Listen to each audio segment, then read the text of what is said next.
المؤلف رحمه الله باب فضيلة الأذان واختلف أصحابنا في الأذان والإمامة أيهما أفضل على 4 أوجه. الأصح أن الأذان أفضل، والثاني الإمامة، والثالث هما سواء، والرابع إن علم من نفسه القيام بحقوق الإمامة واستجمع خصالها فهي أفضل وإلا فالأذان أفضل. Kita sekarang sudah pindah ke bab yang baru tentang keutamaan azan. Azan adalah seruan untuk mengingatkan kita telah tiba waktu sholat. Para ashabuna, kata Imam Nawawi, wakhtalafa ashabuna fil azan wal imamah ayyuhuma afdal ala 4 awjuh. Imam Nawawi menyebutkan wakhtalafa ashabuna. Kalau diartikan secara tekstual artinya para sahabat kami berbeda pendapat. Namun dalam terminologi ilmu fikih, jika disebutkan ashabuna kemudian berbicara tentang hukum agama dari ulama-ulama mazhab tertentu, maka itu menunjukkan ulama-ulama yang mengikuti mazhab tersebut. Ya, sekali lagi karena ini sangat penting. Jika ada kalimat qala ashabuna diartikan secara bahasa artinya berkata sahabat-sahabat kami.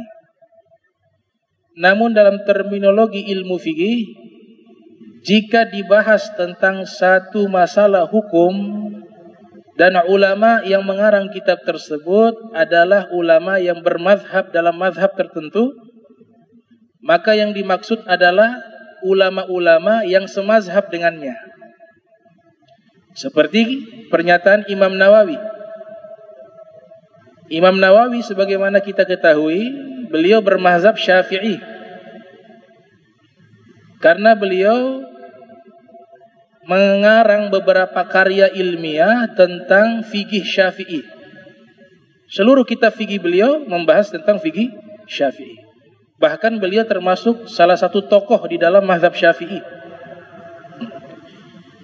Maka ketika kalimat ashabuna di sini yang dimaksud para ulama bermazhab Syafi'i, mereka berbeda pendapat.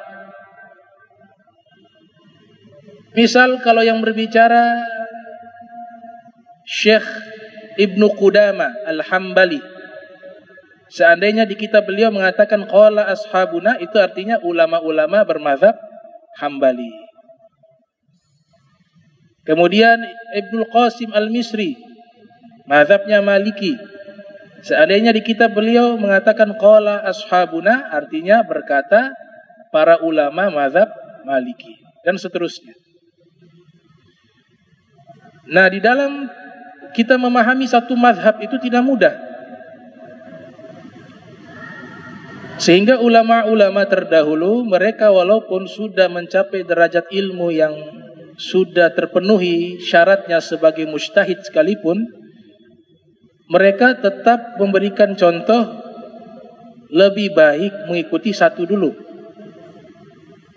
Karena satu pun begitu sulit untuk kita kuasai seluruhnya. Dan keempat mazhab ini seluruhnya benar, tidak ada yang salah. Karena bukan berarti satu mazhab kita ikut satu orang, tapi kita ikut banyak ulama. Dan untuk memahami fikih, mereka para ulama sudah menyusun tertib metode dari mana kita mulai agar paham kitab fikih yang paling terkecil sampai yang paling besar. Maka sehingga para fuqaha itu mereka habiskan waktu untuk mendalami ilmu itu dengan waktu yang begitu lama, bukan waktu yang sesaat. Maka dikatakan oleh seorang doktor di Mesir namanya Dr. Syarafuddin Al-Azhari.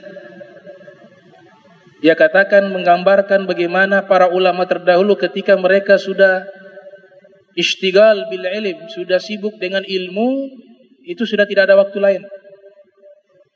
Yang mereka habiskan dari hari-hari mereka hanya dengan ilmu dan ilmu.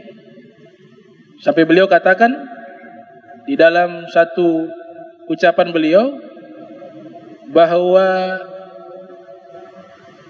idza kunta mu'tazilan ma'a ilmi, apabila engkau terasing di dalam kehidupan tapi engkau bersama ilmu, artinya dia mengasihkan diri untuk dia belajar, untuk dia ibadah.